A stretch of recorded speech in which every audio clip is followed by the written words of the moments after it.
So while we all went about our lives yesterday, we came very close to a catastrophic event here on planet Earth, and we didn't know about it. It turns out we just missed getting hit by an asteroid, a piece of solid rock, roughly the size of a 10-story building.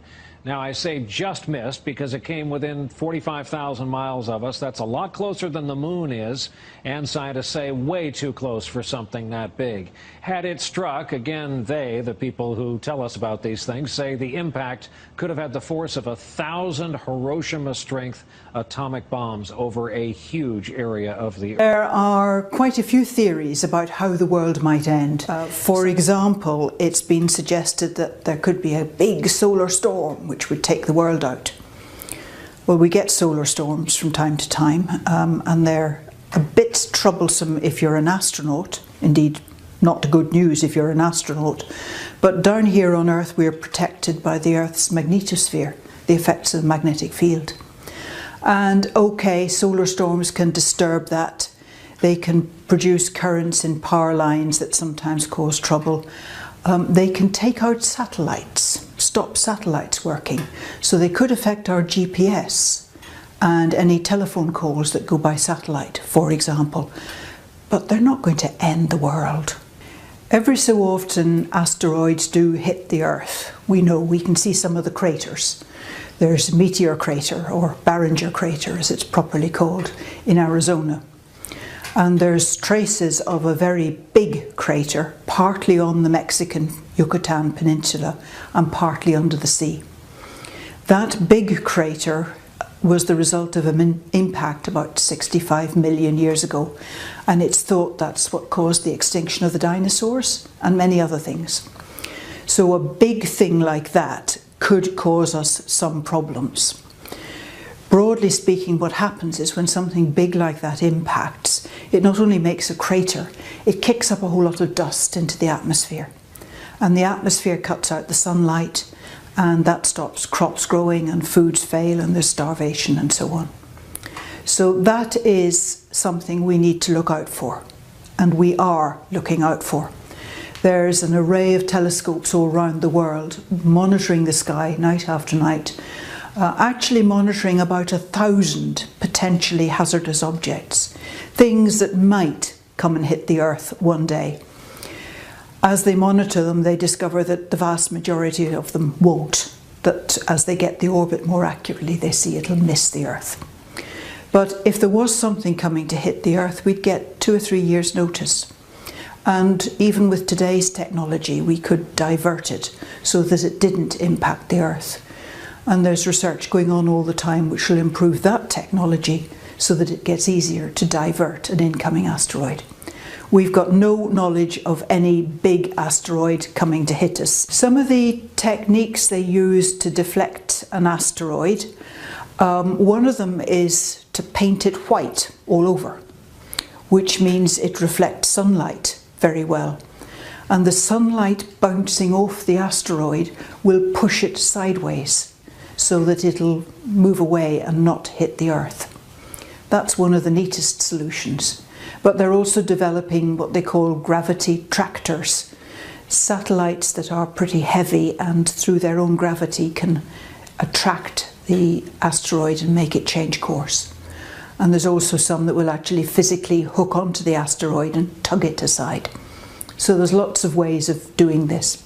The magnetic field of the Earth, the thing that makes your compass point due north, that flips over every so often. And I'm using flip as a geologist would use flip. The flip actually takes 5,000 years.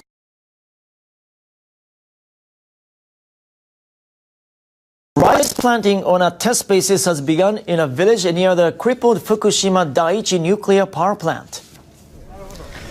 This comes after the central government lifted its ban on entering Kawauchi village in April. Rice planting in the area had been banned at all paddies following the nuclear accident last March. The purpose of this year's harvest is to verify the product's safety. On Sunday, about 40 farmers and volunteers began planting rice at 30 rice paddies. Fabric that absorbs radioactivity was laid near entrances of irrigation channels. Villagers have also sowed into the soil substances that absorb radioactivity. Once the safety of this year's harvest is confirmed, rice production will be fully resumed for the next season. I'm very happy to be planting rice along with so many others. I hope the safety of the rice will be confirmed so that the village can fully begin producing rice next year. From Plato's Republic was the idea that population should be controlled and unwanted life should be disposed of like trash. In other words, that some were worthy of life and others weren't. This is a concept that comes through in Darwin's ideas about survival of the fittest. If we are evolving towards individual perfection by natural means, that would mean that collectively we are in fact evolving towards a utopian society of perfect men and women. However, in that case, those with perceived poor genetic material would be slowing that collective evolution, and so the whole process could be accelerated by getting rid of those who are not made of the right stuff. The end goal of a utopian society of purebred humans would justify the means of getting rid of the lesser ones. Remember that the full title of Origin of Species was On the Origin of Species by Means of Natural Selection or the Preservation of Favoured Races in the Struggle for Life. One of the major influences on Darwin was a man called Thomas Malthus, who received the blessings of French deist Jean-Jacques Rousseau and famous Scottish philosopher David Hume. Incidentally, David Hume has a prominent statue on Edinburgh's Royal Mile, and if you look at the back of it, you will see this sun god symbol. Now, Thomas Malthus authored a document called The Essay on the Principle of Population, where he concluded that, amongst other things, society should adopt policies that prevent the human population from growing disproportionately larger than the food supply. Malthus, again finding a root in Plato's Republic, proposed genocide to make sure this didn't happen. Specifically, he thought to target the poor. He says, "Instead of recommending cleanliness to the poor, we should encourage contrary habits. In our towns we should make the streets narrower, crowd more people into the houses and court the return of the plague. In the country we should build our villages near stagnant pools, and particularly encourage settlement in all marshy and unwholesome situations. But above all, we should reprobate specific remedies for ravaging diseases, and those benevolent but much mistaken men who have thought they were doing a service to mankind by projecting schemes for the total extirpation of particular disorders." Malthus believed that by such methods the undesirables in society could be effectively culled. He said regarding children, "We are bound in justice and honour formally to disclaim the right of the poor to support.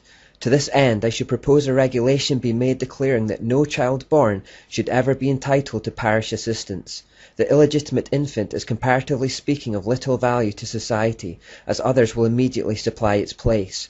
All children beyond what would be required to keep up the population to this desired level must necessarily perish, unless room be made for them by the deaths of grown persons." The logic behind the idea that those who serve society least should be destroyed was echoed under Darwinism in the survival of the fittest. The individual is lost in the collective.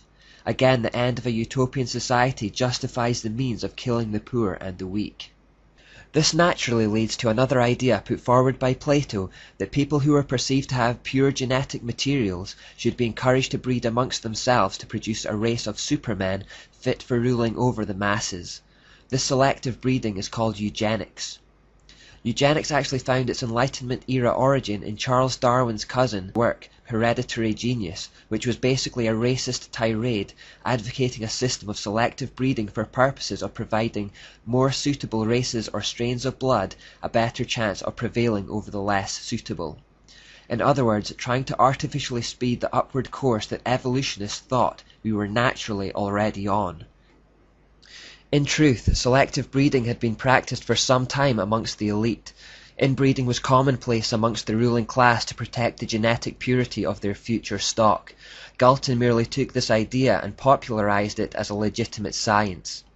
This very same tradition was in fact practiced by Charles Darwin himself in hopes of maintaining a genetic superiority in his own bloodline. Darwin married the youngest granddaughter of his maternal father. Researcher Ian Taylor reveals the outcome of this project. Darwin's idea of inbreeding to produce superior stock can be seen to be a complete disaster in the case of his own 10 children. Of the 10, one girl, Mary, died shortly after birth. Another girl, Anne, died at the age of 10 years. His eldest daughter, Henrietta, had a serious and prolonged breakdown at 15 in 1859. 3 of his 6 sons suffered such frequent illness that Darwin regarded them as semi-invalids, while his last son, Charles Jr., was born mentally retarded and died in 1858, 19 months after his birth. Science has shown that inbreeding actually leads to speedier destruction of the genetic code rather than evolution because of something called biological mutations, which is why so-called purebred dogs are in fact more prone to health problems than mixes. The errors in their genetic code multiply as they are bred amongst themselves over long periods. But where true science fails, the religion of scientism continues stubbornly on. If they had followed God's wisdom in Leviticus 18, they would have heeded the warning not to commit incest, and they would have been all the better for it. In their own human wisdom, however, they persisted and reaped the consequences. The idea of eugenics continued to be promoted in the scientific community for a long time afterwards. At the turn of the 20th century, in 1901, the Statistics Department of London's University College became the headquarters for the Eugenics Education Society. Motivated by Galton's vision of a future utopia ruled by a genetically engineered pure elite, the Eugenics Society grew into a successful political movement and would eventually inspire Hitler's Holocaust against the Jews. Population control is still a big issue for the elite today. As recently as May 24, 2009, The Times reported of a secret meeting of billionaires held in New York City, including the likes of Bill Gates and Oprah Winfrey, where the #1 issue on the agenda was how to cap the global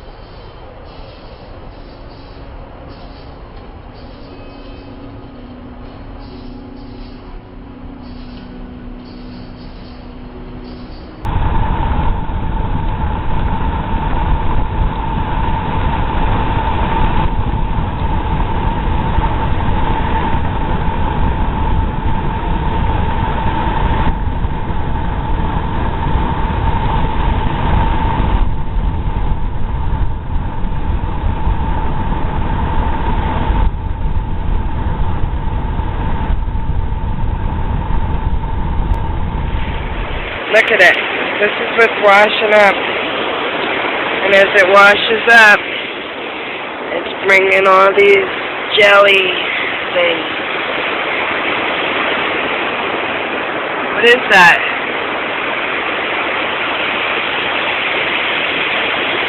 It's all over. State warns on EMP. There's no help coming. Oh, this was interesting. Washington.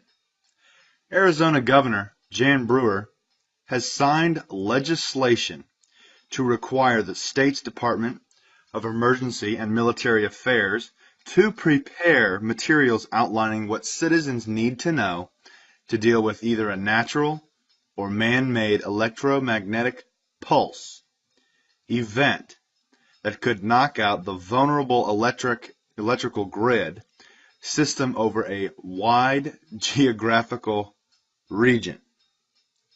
But if this isn't another red alert for you, I don't know what else to tell you. The legislation, SB 1476, was introduced by Senator David Farnsworth. It includes the type and quantity of food, water, and medical supplies that each person should stockpile in case an EMP occurs over the U.S. What? The legislation, however, doesn't require actual hardening of the grid within the state. Unreal. And, Russia sanctions, I almost read the NBA bans, Russia sanctions not tough enough yet, analysts say. Well, if they get any quote-unquote tougher, they're going to be really attacking Putin. And that's just going to make him mad. I mean, it's not doing anything. It's actually creating another financial system to fall back on when this one collapses. So, do you believe in global warming? Yes, I do. Global warming is a bad way to phrase it. Do I believe in climate change? Yes. Yeah, to an extent, I do. Yes. Yes. Yes. Why do you believe global warming? Because there is scientifically valid proof that global warming exists. Because it's getting hotter and colder. Like, I've been in Georgia my whole life, and we've never really seen snow the way we've seen it the past 2 years. Yeah, so. Because I think that humans have an effect on the planet that has been observed through scientific reasoning. I mean, because it's been proven, like scientific evidence shows that global warming is real. So, plenty of studies that indicate over the last 30 years what shit's going on if we're not too careful. Like, no, we're gonna ruin our Earth. Yeah. It's self-evident. The ice is melting. We're all doomed. We're all gonna die. I really don't know what's going on with the government. I know there are tons of weather machines. I know all the weather isn't real weather, so it's kind of like, who knows, you know? Right. 1 minute it's snowing, 1 minute it's raining, then it's hot and it's cold, so you just roll with it.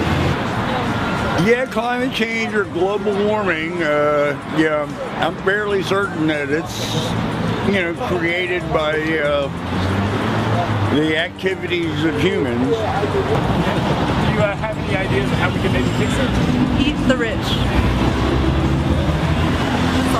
That's all. Appreciate it. Thank you. Here's why some believe a pole shift, a serious one, a complete one, may be on the near horizon. On December 29, 2003, NASA released this article about our migrating pole.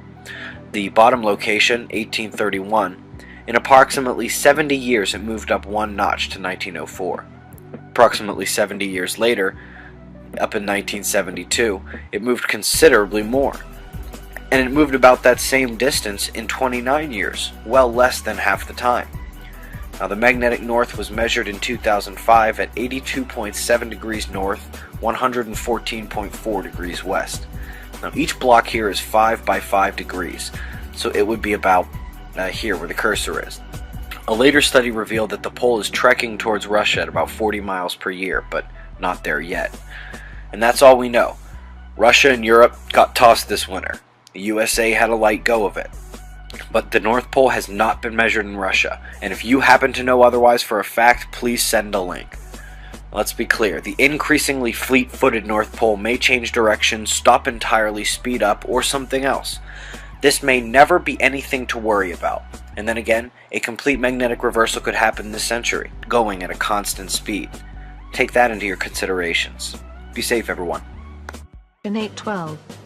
When the fourth angel blew his trumpet, 1/3 of the sun, 1/3 of the moon, and 1/3 of the stars was struck.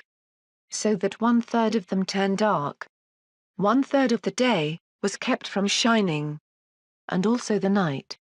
I believe this judgment may be declaring a shift in the axis of the earth. This would cause 1/3 of the day to be lost. As the earth starts to revolve around a new axis, which would alter the orbit of the sun, moon, stars and planets. And the sun would rise and set in a different place. And the moon would also appear to have altered its orbit. A shift in the axis of the earth could indeed cause 1/3 of the day and night to be lost. And instead of a 24-hour day, we would experience a 16-hour day. If the earth loses 8 hours, then sunset would occur at about 10 o'clock in the morning. Which means all the clocks in the world would have to be reset. God has done things like this before. In 2 Kings 20 verse 8, God made the sun go backwards, and then forward again. Which would mean that the earth's rotation would have rolled back, and then forward again. And during the days of Joshua in Joshua 10 verse 12, God made the sun and moon stand still for a while. Which means that both the earth and the moon's revolution stopped altogether. The technology does exist. It is real as you or me, and it's a whole lot more out there than even the most diehard believers could possibly fathom. The truth is that we, and by we I mean this planet and the people of this planet, are in essence blind to what is really going on in the cosmos and interstellar space. What people call aliens, we call IBs, or in layman's terms, interdimensional beings. And what we found out and have known about since the early 70s is that, in simplest terms, other dimensions or planes, as we call them, exist and lay on top of each other almost stacked, as if you had a blanket with another blanket stacked on top of it and another blanket stacked on top of it. To explain it so you can understand, you can imagine the Earth and our reality as a thin blanket, and all of these other higher dimensions are the blankets laying directly on top of ours. However, we can only see our own blanket. Now the alien beings, or the ships that we have seen in videos, and that many people have captured over the years, are in fact what we call jumpers, in that they exist in their relative dimensions, but have in fact jumped into ours. We have discovered that most of the time we are unable to see them, as they are at a wavelength indifferent to our own, and our senses, eyes and ears, cannot detect. From the information that I have gathered and been briefed on, every planet, star, and galaxy within our own plane and universe, as we see it, exists also in these other dimensions. We've detected that we know of and that I've been briefed on at least 4 other dimensions that do exist. Now, as I said, every planet we know of, every galaxy does exist in these other dimensions. However, with each new dimension, each planet, galaxy, star takes on a different form. To explain it in the most simplest terms, you can look at our own planet, Jupiter, which is in the outer reaches of our solar system. Now, to us, it's a deadly gaseous planet, completely uninhabitable. However, when you look at Jupiter in an elevated dimension, you will see that it has completely changed in all forms. You will see that it's no longer a deadly ball of gas, but is now solid, has a different color, and is now inhabited. We know for a fact this is true due to the fact that the government has the technology to detect these higher dimensions and actually get a small view of what the solar system looks like on the other side, as we call it, in these other dimensions. There is much we do not know about the universe and how it works. However, here are the facts that I can confirm as truth and were made known to me, and that I and the other people that I worked with have been briefed on. Now, we are not alone in the universe. There are alien beings within our own dimension of space, as well as other dimensions. The planet Earth is an early stage, I guess you could say, training ground, if you will, whereby which we as beings will live until we advance to the higher dimensions. Now, we are not the bottom of the food chain, and we have discovered that there are at least 2 dimensions below our own plane. But that is as far as I will go regarding that. Now, I'm getting a little bit low on time, so I will leave you with a few other important things that people will no doubt want to know about later in time once this video is made public.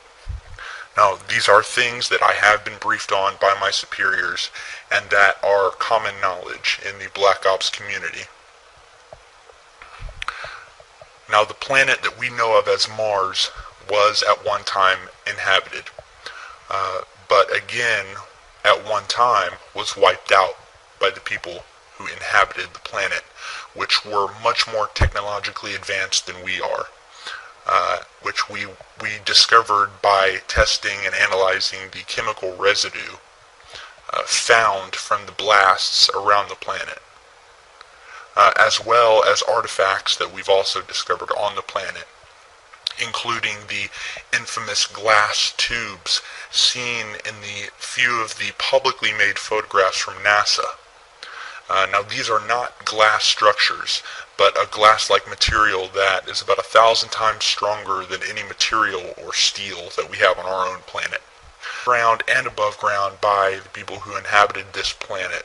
It is thought from our research that there are still an ET presence inhabiting Mars, But again, this is as far as I will go, and that I was briefed on regarding that matter. Now, I'm not trying to be completely vague, but I am trying to give you a picture of what is going on out there that doesn't completely put me in more danger than I am already in just by revealing the few things that I have. One of the last things that I will reveal, and that is definitely a fact, and that I have been briefed on, and that many other people involved with the Black Op community have been briefed on, and that is our own moon, which does in fact have alien bases on it, and also has bases from our own government. Now, there is an ET presence, which is primarily located on the dark side of the moon. The Apollo program was in all actuality a reconnaissance mission, so that we could research what was exactly there and who. You will notice that many of the photos from the Apollo missions have airbrushed out buildings and bases, and this is the truth of the matter. About half of the video that you will see that is documented from the Apollo missions was in fact shot here on Earth at Area 51. In fact, if you look at satellite imagery, you can actually see what's left of a crater field created at Area 51 that was used in the filming. Now, the truth is that most of the footage from the moon was simply cluttered with bases, with alien buildings, and from what one astronaut said, and I'm quoting, what were a constant presence of alien vehicles flying over the surface, cluttering up the footage. So again, they showed the American people what they could and recreated the rest here on Earth that they couldn't show. From what we know, the dark side of the moon is where most of the alien presence is located. It's a more primitive alien race from what we can see, and our research tells us. It's more primitive than the alien beings you would see on higher dimensions, but still thousands, if not millions of years ahead of us.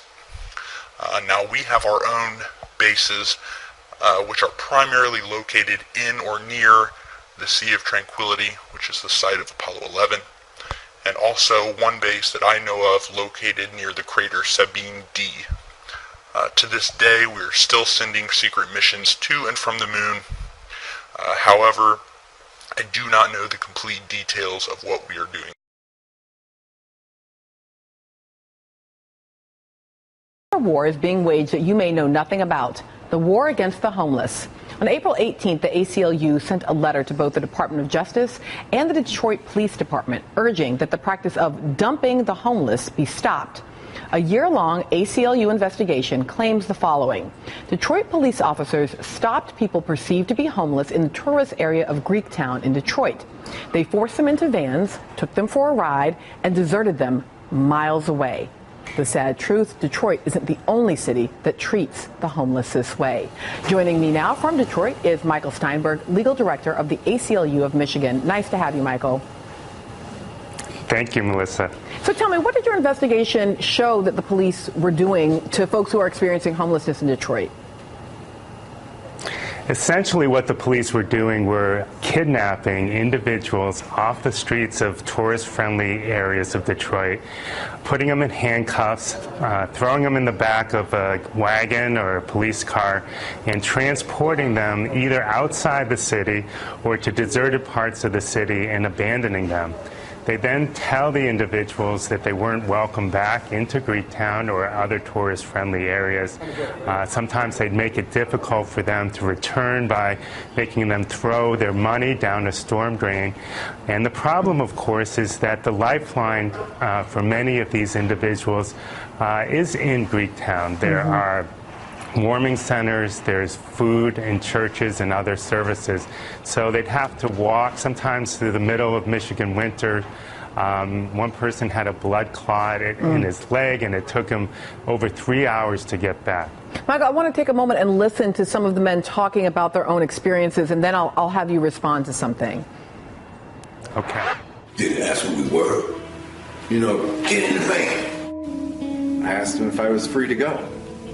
He told me no. You took like maybe a 15-minute ride. You don't know where you're going, you don't know where you're ending up. Maybe when you get there, you're abused in some way. What would that feel like? And we're walking back. It took us almost 5 hours to get back. Walking, it was cold. So, Michael, have the Detroit Police Department or the Department of Justice addressed these concerns? Well, we had the quickest response time in Detroit by the police in history, I think. As soon as we sent our letter, they sent over 2 members of Internal Affairs saying they wanted to investigate it. They've met with some of the individuals that we've spoken to, and we hope it will put an end to it. We've also reported it to the Department of Justice because we believe that the practice violates the consent judgment that was entered into between the DOJ and the Detroit Police Department. So, Michael, part of what we've been talking about this morning is criminalizing drugs, but there's also this kind of impact of criminalizing homelessness. And we were looking at not only in Detroit, but sort of all over the country, municipalities doing things like making it illegal to sleep or sit in a store or in personal buildings, laws punishing people for begging or panhandling, enforcement of these so-called quality of life ordinances. Tell me, is there a war on the homeless? You can definitely appropriately characterize it as a war on the homeless. We are challenging a state law in Michigan that makes it a crime to beg in public. We have represented individuals who have been charged with trespass for sleeping on public land. They're essentially criminalizing the status of being homeless. Society, if we want to stop seeing homeless people on the streets, we as a society have to treat the problem as a social problem, not a criminal justice problem. We have to provide mental health services to those who need it. We have to provide drug treatment programs for those who need it in public housing. We can't make it a crime to be homeless. Homelessness is not going to go away by making it illegal. Michael Steinberg in Detroit, I so appreciate that point, and it dovetails so nicely with what we were talking about in terms of drugs. We have a set of social responsibilities, epidemiological problems here. It is not solved through criminalizing. Thank you for your work. Thank you.